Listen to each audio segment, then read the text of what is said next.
आप सभी का सुमित नोबल स्टडी स्कूल के यूट्यूब चैनल पर स्वागत है। मैं सरदार सिंह आज आपके लिए प्रमेय से संबंधित एक वीडियो लेकर आया हूं। आज हम सीखेंगे कि वृत्त पर बाह्य बिंदु से खींची गई स्पर्शरेखाओं की लंबाई समान क्यों होती है, तो इसे हम किस प्रकार से सिद्ध कर सकते हैं। तो आज का हमारा सवाल है, वृत्त पर बाह्य बिंदु से खींची गई स्पर्शरेखाओं की लंबाई समान होती है। तो स्टूडेंट्स, ये हमारे पास एक वृत्त है, जैसे कि आप सभी जानते हैं इस वृत्त का केंद्र बिंदु माना है कि O है। अब इस पर बाह्य बिंदु से दो स्पर्श रेखाएं हम खींच लेते हैं। तो इसके बाह्य बिंदु का तात्पर्य ये होगा कि ऐसा एक बिंदु लेना होगा जो इस वृत्त से कहाँ होगा, बाहर होगा। तो यहाँ पर एक बिंदु है, यहाँ से हम स्पर्श रेखा खींच लेते हैं। स्पर्श रेखा आप सभी जानते हैं कि स्पर्श रेखा किसे कहते हैं, एक ऐसी रेखा जो वृत्त को केवल और केवल एक बिंदु पर स्पर्श करती है, उसे हम स्पर्श रेखा कहते हैं। अब हम एक दूसरी स्पर्श रेखा खींच लेते हैं। इस हिसाब से ये दो स्पर्श रेखाएं हो गई हैं। यह है कोई बिंदु बाहर P होगा जिससे हमने दो स्पर्श रेखाएं इस हिसाब से खींच ली। अब माना कि ये है बिंदु जो कि बाहर है वृत्त के, और से ये रेखाएं जो खींची हैं दोनों स्पर्श रेखाएं, इनमें से मान लो कि पहले का नाम A है यानी PA है और दूसरी स्पर्श रेखा है PB। ये हमारा मुख्य सवाल है और इसमें हमें सिद्ध करना है कि AP की लंबाई यानी PA की लंबाई PB की लंबाई के बराबर है। तो आओ हम इसे प्रारंभ करते हैं। तो सबसे पहले हम लिख लेते हैं इसके अंदर कि हमारे पास जानकारी जो सवाल है उसमें दी गई है, अर्थात दिया हुआ है। तो हमारे पास इस सवाल में इतना ही दिया गया कि हमारे पास एक वृत्त है और उस पर दो स्पर्श रेखाएं हैं बाह्य बिंदु से PA और PB। तो हमने यहाँ लिख लिया वृत्त को हम जनरली व्यक्त करेंगे OR, जहां पर तात्पर्य होगा कि O वृत्त का केंद्र बिंदु है और R इस वृत्त की रेडियस यानी त्रिज्या है। वृत्त OR पर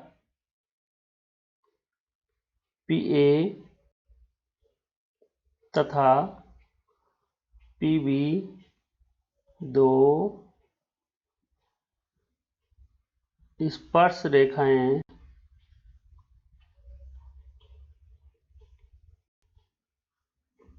हैं जो कि एक बाह्य बिंदु से खींची गई है। अब हम इसमें लिख लेते हैं, हमें सिद्ध करना है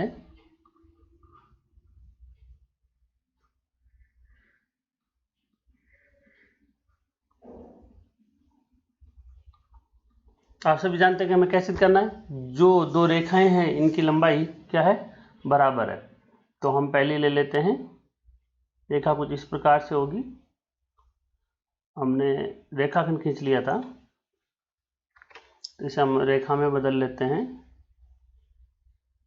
इस प्रकार से।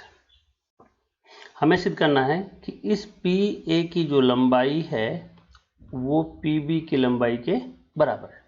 आप चाहें तो इसे हिंदी में भी लिख सकते हैं कि वृत्त पर बाह्य बिंदु से खींची गई रेखाएं बराबर हैं। बाकी हमें सवाल हल करना है तो इसे हमें मैथमेटिकल रूप में कन्वर्ट करना है ताकि हमें हल करना आसान रहे। स्टूडेंट्स, कुछ फॉर्में ऐसी होती हैं यानी कुछ थ्योरम्स ऐसी होती हैं जिनमें किसी प्रकार की रचना की आवश्यकता नहीं होती हल करने के लिए, उस सवाल में दी गई जानकारी ही या प्रमेय में दी गई जानकारी पर्याप्त होती है। परंतु इस सवाल में जानकारी पर्याप्त है, इसलिए ऐसे हम सिद्ध करना चाहते हैं तो हमें इसमें रचना करनी होगी। और रचना करनी होगी कि हम यदि इस A को O से मिला दें, यदि हम इस A को O से मिला दें तथा इस O को B से मिला दें और साथ ही हमें मिलाना होगा O को P से। हम ऐसा क्यों कर रहे हैं, हम दो सर्वांगसम त्रिभुज बनाकर उनके माध्यम से हल करना चाहेंगे, क्योंकि हम जानते हैं सर्वांगसम त्रिभुजों के संगत अवयव बराबर होते हैं। हम सिद्ध करना चाहते हैं ये जो PA है इसकी लंबाई PB की लंबाई के बराबर है, इसलिए हम दो सर्वांगसम त्रिभुज बना लिए। अब हमें इन्हें सिद्ध करना है, तो पहले हम रचना वाला पार्ट लिख लेते हैं। हमने लिखा नहीं है अभी तक, तो मैं लिख देता हूं कि हमने जो रचना की है वो इस प्रकार से है वर्त के केंद्र बिंदु O, वर्त के केंद्र O को A, B और P से मिलाया। यदि आप किसी भी प्रमेय को सिद्ध करना चाहते हैं तो ये जो रचना है ये उसका मुख्य पार्ट है।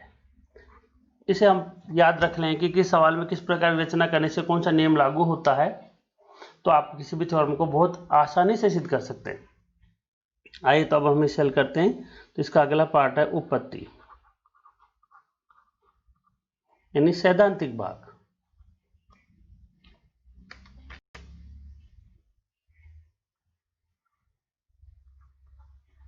अब आपके पास इस पूरी आकृति के अंदर ध्यान से देखने पर आपको दो त्रिभुज दिखाई देंगे। एक है POA या PAO, दूसरा है PBO। तो हम यहां पर ले लेते हैं, दो त्रिभुजों को व्यक्त कर लेते हैं।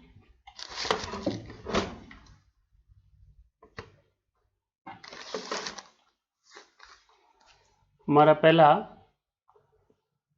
त्रिभुज है POA और दूसरा त्रिभुज है और त्रिभुज PBO में। स्टूडेंट्स यहाँ ध्यान दें, हम इसे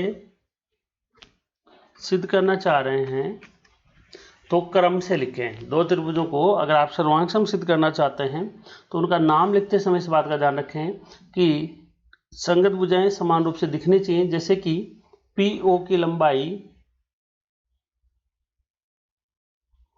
PB की लंबाई के बराबर नहीं है, इसलिए ये जो पहला नामकरण है वो थोड़ा सही नहीं हुआ है।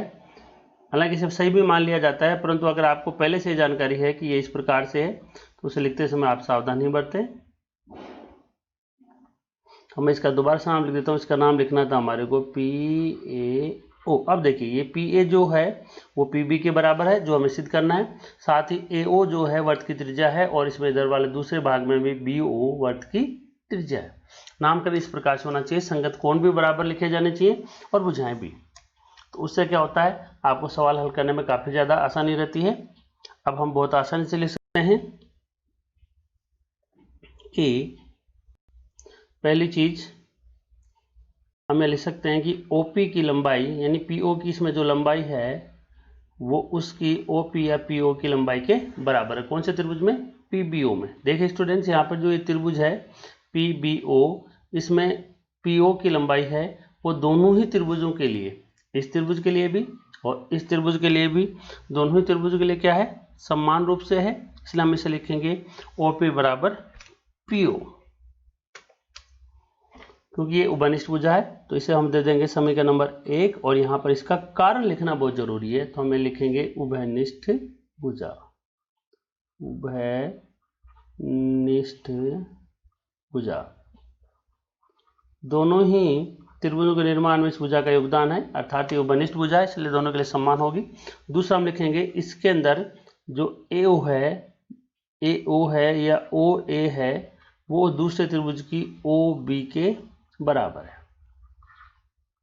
कारण क्या है स्टूडेंट, आप सभी जानते हैं कि किसी भी वर्त की कितने भी त्रिज्याएं क्यों ना हो वे सभी लंबाई में समान होती हैं।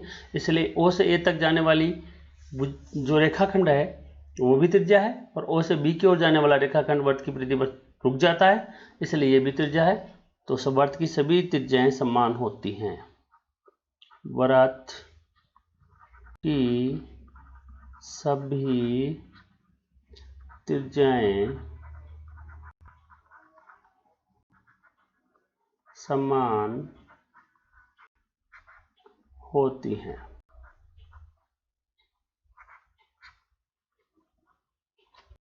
थोड़ा इसमें हैंडराइटिंग का इशू रहेगा क्योंकि ये ऑन स्क्रीन लिखा जा रहा है और इसके कुछ रूल्स होते हैं जिनकी अभी प्रैक्टिस पूरी नहीं है और कुछ ही लाइनों को कन्वर्ट कर लेता है ऑटोमेटिकली, इसलिए कहीं कहीं इसमें समस्या हो सकती है। आप इसे समझने का प्रयास करें। तो हमारा दूसरा बिंदु भी हो गया है OA बराबर OB। अब इसे है तीसरा कारण।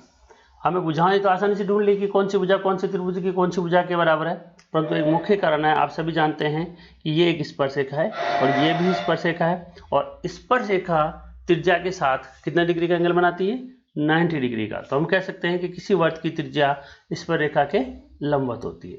तो यहाँ पर हम थोड़ा सा सिंबल ड्रॉ कर देते हैं, ये है आपका समकोण, क्योंकि ये त्रिज्या जो है ये स्पर्शरेखा के लंबवत होती है, और दूसरे त्रिभुज यानी PBO में भी स्पर्शरेखा PB त्रिज्या OB के लंबवत होगी। तो आप यहाँ पे सिर्फ लिख दीजिए कोण PAO बराबर होगा कोण PBO के। इसे लिख दीजिए आप समीकरण नंबर 3। यहाँ पर कारण लिखना हमने बोलेंगे तो हमें लिखेंगे वृत्त की त्रिज्या स्पर्श रेखा के लंबवत होती है।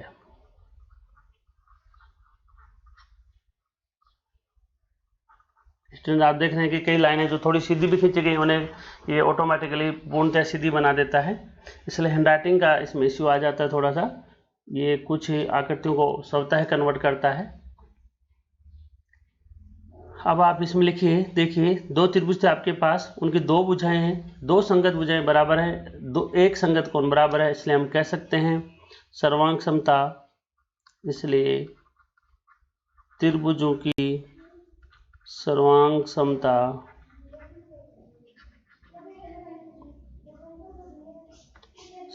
के भुजा कोण भुजा सर्वांग समता नियम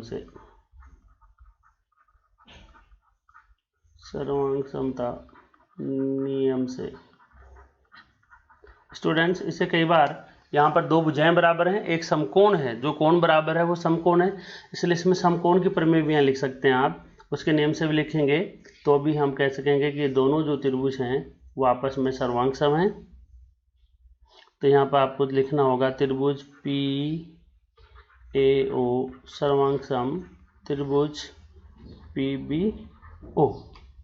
मैंने यहाँ पे लिखा था सर्वांग समता के भुजा कोण भुजा सर्वांग समता नियम से, आप चाहें तो यहाँ पे लिख सकते हैं भुजा समकोण भुजा वाला नियम लगाकर भी लिख सकते हैं, और जैसे आप चाहें दोनों ही बातें इसमें से मानी जाएंगी। अब हमारे दो त्रिभुज थे PAO और PBO, दोनों सर्वांग सम हैं, इसलिए हम जानते हैं कि सर्वांग सम त्रिभुजों के संगत अवयव बराबर होते हैं, अर्थात संगत भुजाएं बराबर होती हैं, और संगत भुजाओं के सामने के कोण यानी बराबर भुजाओं के सामने के कोण बराबर होते हैं, और बराबर कोणों के सामने की भुजाएं बराबर होती हैं। इसलिए हम यहाँ लिख सकते हैं कि जो ये PA की लंबाई है वो PB की लंबाई के बराबर होगी। अतः हम कह सकते हैं कि वृत्त पर बाह्य बिंदु से खींची गई स्पर्श रेखाएं, बाह्य बिंदु से खींची गई स्पर्श रेखाएं लंबाई में समान होती हैं। अब आप यहाँ पे लिख सकते हैं HENCE हैंस रूड या इति सिद्धम। तो स्टूडेंट्स ये था हमारा आज की प्रमेय, वृत्त पर बाह्य बिंदु से खींची गई स्पर्शरेखाओं की लंबाई समान होती है। अगले टॉपिक में हम एक नई प्रमेय लेकर हाजिर होंगे आपके लिए। यदि हमारा ये ट्यूटोरियल वीडियो आपको अच्छा लगे तो इसे लाइक कीजिए, शेयर कीजिए, और कमेंट बॉक्स में आप कमेंट करके बताइए कि आपको कक्षा 10 के लेवल में मैथमेटिक्स में क्या प्रॉब्लम्स हैं, और उनका समाधान का आपको वीडियो आपके पास शीघ्र ही आएगा। यदि हमारा वीडियो आपको अच्छा लगा है तो इसे लाइक करने के साथ सब्सक्राइब जरूर करें, ताकि हमारी अगली नोटिफिकेशन आपको शीघ्रता से मिल जाए।